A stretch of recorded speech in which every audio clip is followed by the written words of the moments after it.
नमस्कार साथियों, आज फिर कुछ मोस्ट इम्पोर्टेंट क्वेश्चंस के बारे में जानते हैं। तो इसमें से पहला क्वेश्चन है, सीरम हेपेटाइटिस को किस नाम से जानते हैं? सीरम हेपेटाइटिस को किस नाम से जानते हैं?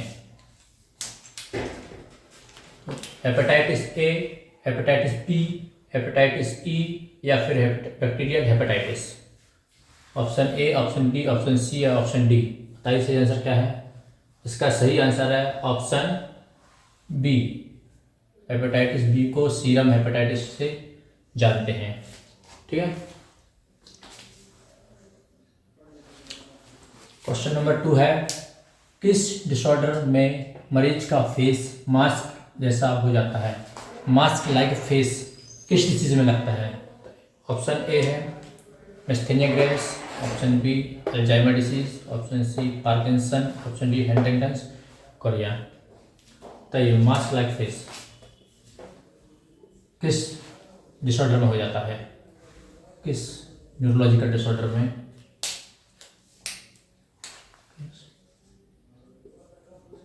न्यूरोलॉजिकल,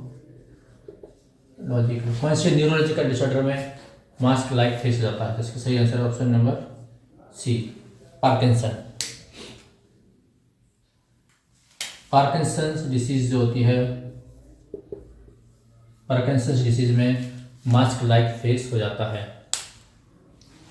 नेक्स्ट क्वेश्चन है, शिरा वेन में रक्त के क्लॉटिंग को क्या कहते हैं?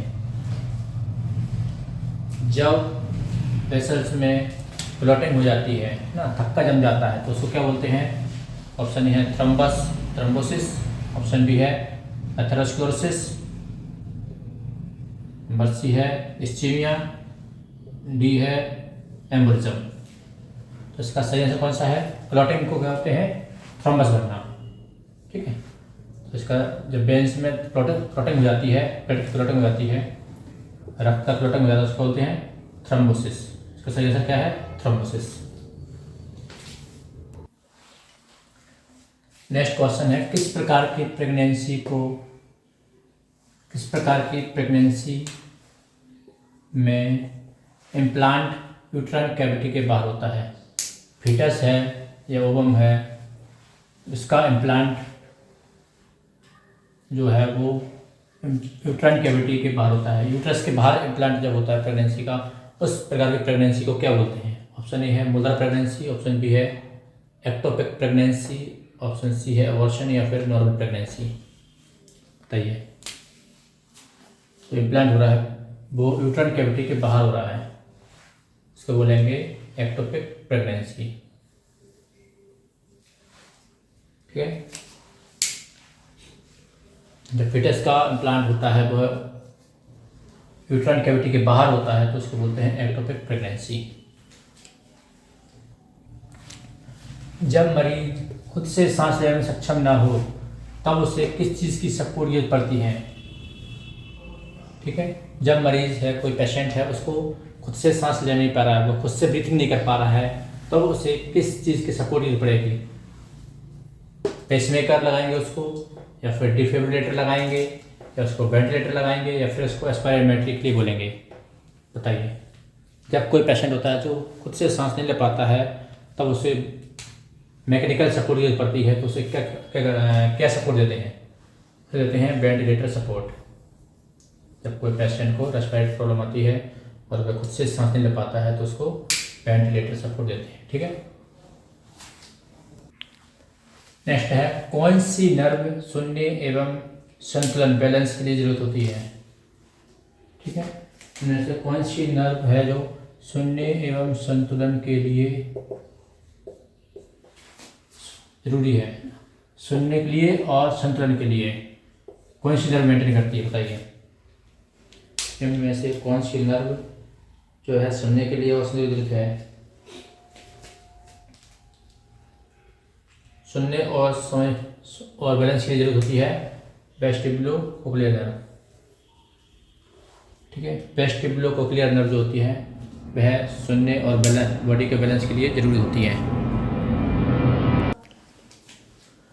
किसी मरीज में मैकेनिकल बाल्ब लगे हैं तो वह जीवन भर कौन सी मेडिसिन लेता रहेगा, बताइए। अगर कोई मरीज है जिसमें उसके हार्ट में मैकेनिकल बाल्ब लगे हैं तो वह जीवन भर हमेशा लाइफ लॉन्ग कौन सी मेडिसिन खाएगा। ऑप्शन है एंटीपायरेटिक, दूसरा है एंटी एनाल्जेसिक टैबलेट्स, तीसरा है एंटीकोगुलेंट, चौथा है एंटीबायोटिक्स। बताइए ऐसा मरीज कौन सी दवाई खाएगा। बुखार के लिए दवाई खाएगा, दर्द के लिए खाएगा, या खून का थक्का न जमे उसके लिए खाएगा, या फिर एंटीबायोटिक खाएगा। इसका सही ऑप्शन है ऑप्शन सी एंटीकोगुलेंट।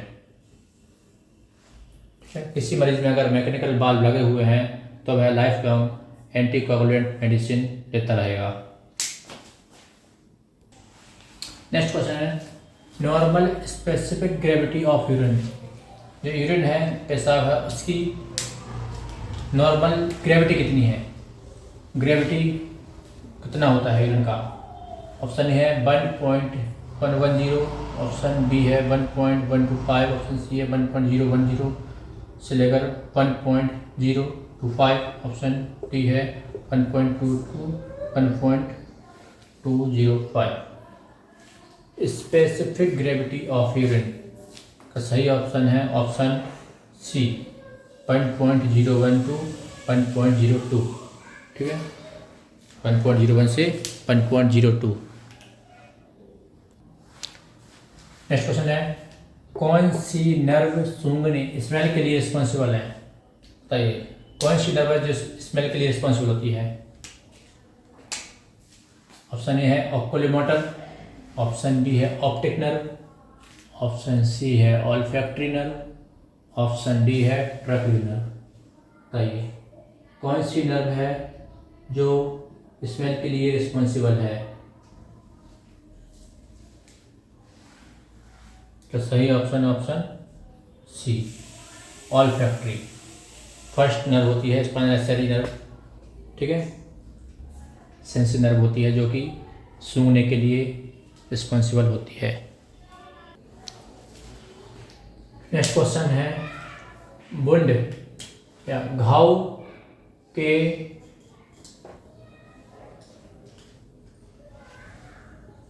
वुंड के डेड टिश्यू को सर्जिकल रिमूव करना कहलाता है। तो कोई डेड वुंड है उसके जो डेड टिश्यू है उसको सर्जिकली रिमूव करना कहलाता है। क्या कहलाएगा, डेसेंस या डेब्रिडमेंट, इंसिजन एंड ड्रेन या फिर एम्पुटेशन। बताइए वुंड के जो डेड टिश्यू है उनका सर्जिकल रिमूवल होना क्या कहलाता है। उसको बोलते हैं डेब्रिडमेंट। ठीक है, कोई वुंड है कोई घाव है उसका जो डेड टिश्यू है उसको हटा देना, कट करके निकाल देना, उसको वो कहलाता है डेब्रिडमेंट। ठीक, नेक्स्ट क्वेश्चन है शरीर का एक साइड पैरालाइज होना कहलाता है।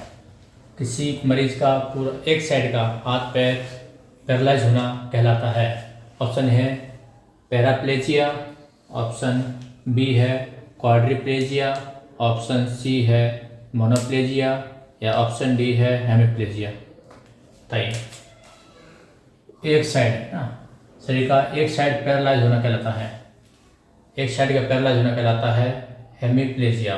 हेमी मतलब एक साइड है ना, हेमिप्लेजिया क्या होता है, शरीर का एक साइड का पैरालाइज होना। ठीक है, ठीक है, हेमिप्लेजिया क्या होता है, शरीर का एक साइड का पैरालाइज होना। चाइल्डहुड के समय टॉनिक क्लोनिक सीजर कहलाता है ना। जब बचपन के समय टॉनिक क्लोनिक सीजर आता है, जनरलाइज टॉनिक क्लोनिक सीजर आता है तो क्या कहते हैं।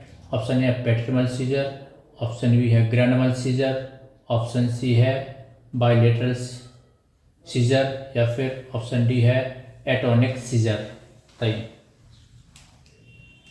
चाइल्डहुड के समय, ठीक है, कब, चाइल्डहुड के समय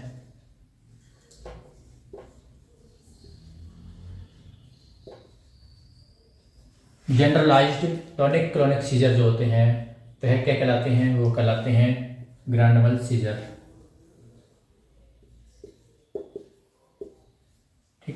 ग्रांड वन सीजर क्या बोलते हैं? Tonic clonic seizure.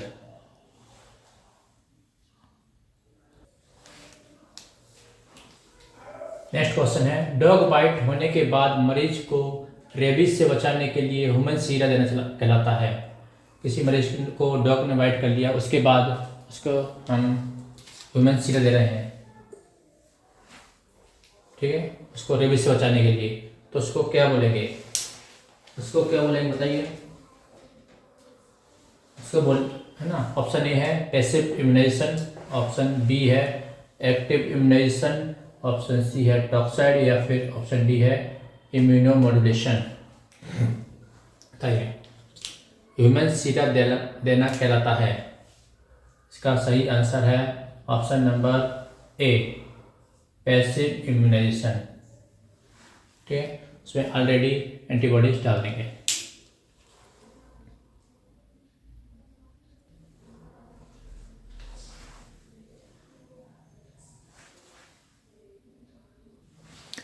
Next question है, ऐसी मैकेनिकल एवं इलेक्ट्रिकल डिवाइस जो सुनने की क्षमता को इम्प्रूव करती है। ऐसी डिवाइस मैकेनिकल इलेक्ट्रिकल डिवाइस है जो हियरिंग एक्टिविटी को इम्प्रूव करती है, इससे मरीज अच्छे से सुन पाता है। ऐसी डिवाइस कौन सी है? ए ऑप्शन है लिप रीडिंग, ऑप्शन बी है हियरिंग एड्स, ऑप्शन सी है स्पीच थेरेपी, और ऑप्शन डी है साइन लैंग्वेज।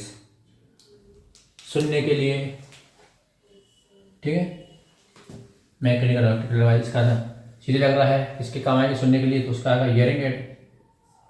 इसका सही ऑप्शन है option number B, hearing aid. ठीक है, नेक्स्ट क्वेश्चन है, पेनफुल मेंस्ट्रुएशन कहलाता है।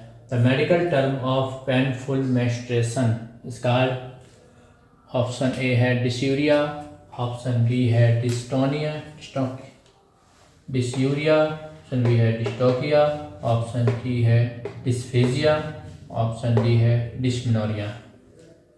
पेनफुल मेंस्ट्रुएशन को क्या कहते हैं? इसका सही ऑप्शन है ऑप्शन डी, डिस्मेनोरिया। ठीक है, ऑप्शन क्या है? डिस्मेनोरिया।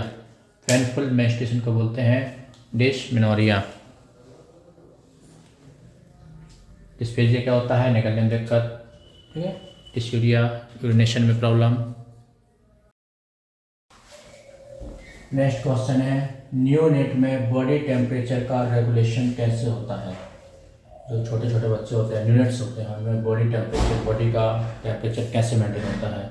ऑप्शन ए है स्वेटिंग से, ऑप्शन बी है शिवरिंग से, ठंड लगने से, ऑप्शन सी है ब्राउन टिश्यू के ऊतक से, या फिर वार्म सीकिंग बिहेवियर, या फिर किसी से चिपक कर रहने के ठंड है ना, किसी बॉडी से टच होने से। बताइए सही क्वेश्चन को, इसका सही आंसर क्या है? न्यूनेट का बॉडी टेम्परेचर का रेगुलेशन कैसे होता है?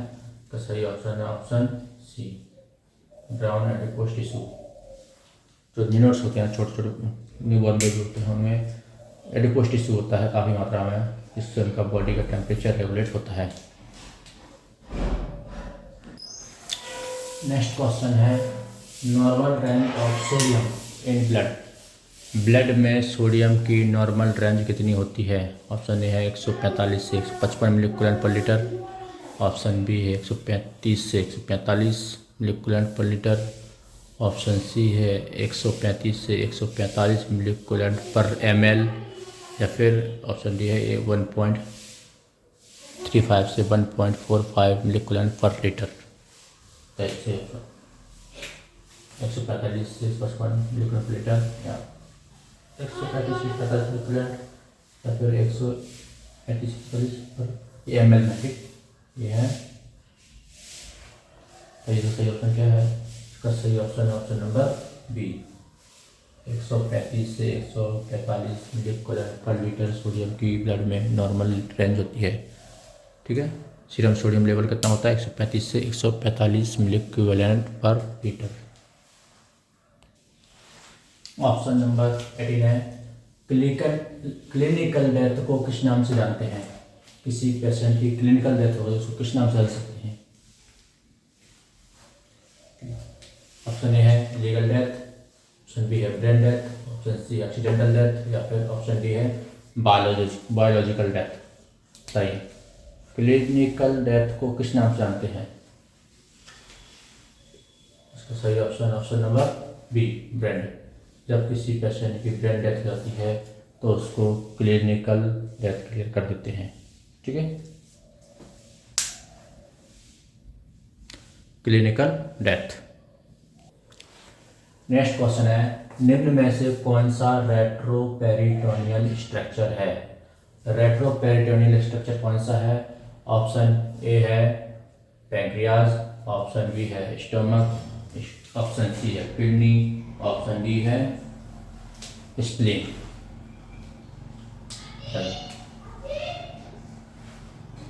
रेट्रोपेरिटोनियल स्ट्रक्चर कौन सा है? पैंक्रियाज, स्टमक, किडनी या फिर स्प्लीन?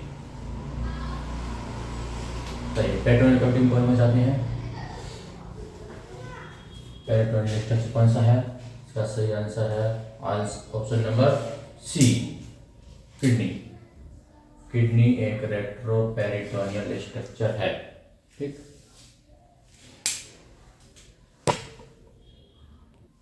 नेक्स्ट क्वेश्चन है, निम्न में से कौन सा मॉर्टालिटी इंडिकेटर है? मॉर्टालिटी इंडिकेटर, ठीक है, मृत्यु दर को इंडिकेट करता है। कौन सा है मृत्यु दर को इंडिकेट करने वाला? ऑप्शन ए है प्रिवेलेंस रेट या फिर लाइफ, ऑप्शन बी है लाइफ एक्सपेक्टेंसी, ऑप्शन सी है इंसिडेंस, ऑप्शन डी है डिसेबिलिटी। मॉर्टेलिटी मृत्यु दर को इंडिकेट करता है लाइफ एक्सपेक्टेंसी एट बर्थ है ना, life expectancy at birth. Next question है, ऑटोक्लेव एक उदाहरण है। नेक्स्ट क्वेश्चन है, ऑटोक्लेव एक उदाहरण है।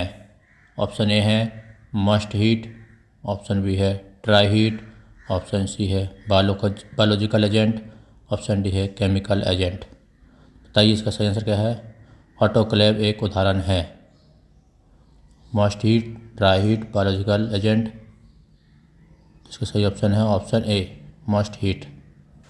नेक्स्ट क्वेश्चन है, efficiency of dry heat is tested by. Dry heat की एफिशिएंसी को कैसे चेक किया जाता है? ऑप्शन ए है क्लोस्ट्रिडियम टिटेनी से, और ऑप्शन बी है साइनोबैक्टीरियम डिप्थीरियाई, कॉर्नोबैक्टीरियम डिप्थीरियाई, ऑप्शन सी है स्पोर्स ऑफ म्यूकर, और ऑप्शन डी है बोर्डुला पार्टोसिस। बताइए इसका सही ऑप्शन सही आंसर कौन सा है?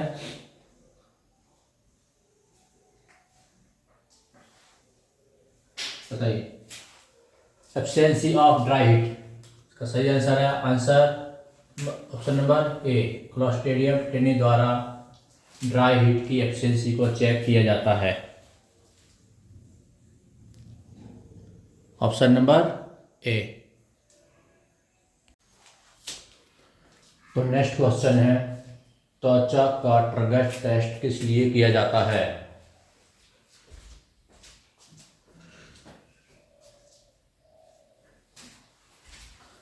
त्वचा का जो ट्रगर टेस्ट होता है वो किस लिए किया जाता है? नंबर 1 ऑप्शन है हाइड्रेशन के लिए, नंबर 2 है लेवल ऑफ पेन चेक करने के लिए, नंबर 3 है कॉन्शियसनेस चेक करने के लिए, होश में है कि नहीं, नंबर 4 इन्फेक्शन संक्रमण का पता लगाने के लिए।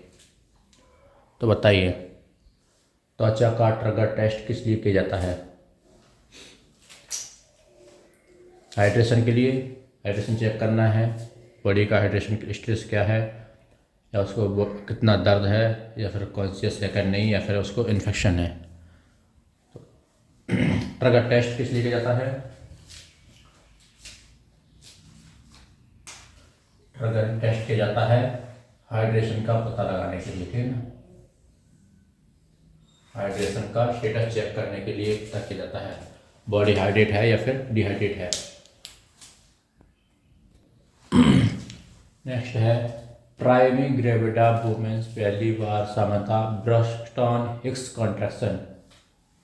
ट्राइमी ग्रेविडा जब लेडीज होती है, मतलब जो पहली बार प्रेगनेंसी कंसीव की है, जिसने पहली बार इसकी प्रेगनेंसी है, वह ब्रेक्सटन हिक्स कॉन्ट्रैक्शन कब महसूस करती है? बताइए। First time Braxton Hicks contraction कब महसूस करती है? इसका सही आंसर क्या है? ऑप्शन ए है 4 वीक, ऑप्शन बी है 34 वीक, ऑप्शन सी है 16 सप्ताह, ऑप्शन डी है 24 सप्ताह। ब्रेक्सटन हिक्स कॉन्ट्रैक्शन कब फील करती है? ब्रेक्सटन हिक्स कॉन्ट्रैक्शन होता है 16 वीक, ठीक है, 16 वीक।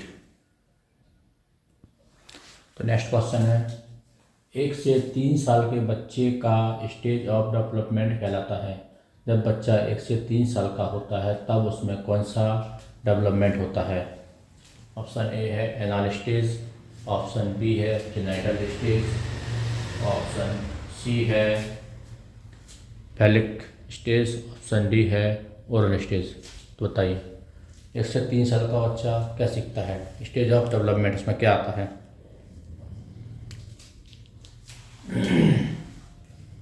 1 से 3 साल में होता है एनाल स्टेज, ठीक है, ऑप्शन नंबर ए एनाल स्टेज। समझ में आया? 1 से 3 साल का बच्चा का स्टेज ऑफ डेवलपमेंट क्या है? वह एनाल स्टेज है। तो नेक्स्ट क्वेश्चन है, अपगार स्कोर में सीवियर एस्पेक्सिया क्या स्कोर दर्शाता है?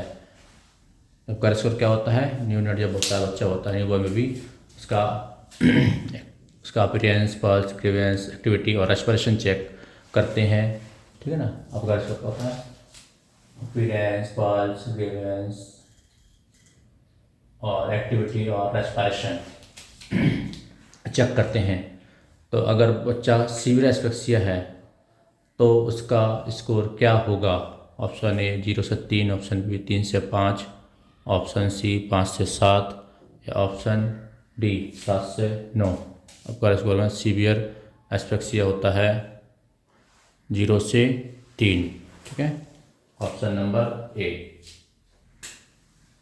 ऑप्शन नंबर ए 0 से 3, ठीक है। आपका स्कोर में सीवियर एस्पेक्सिया होता है 0 से 3 तक।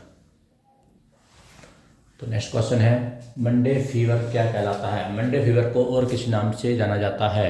ऑप्शन ए है एस्बेस्टोसिस, ऑप्शन बी है वैसिनोसिस, ऑप्शन सी है सिलिकोसिस या ऑप्शन डी है एंथ्रेस्कोसिस। बताइए मंडे फीवर को किस नाम से जाना जाता है? मंडे फीवर को किस नाम से जाना जाता है? ऑप्शन एस्बेस्टोसिस या वैसिनोसिस, सिलिकोसिस, एंथ्राकोसिस। बताइए मंडे फीवर को किस नाम से जाना जाता है?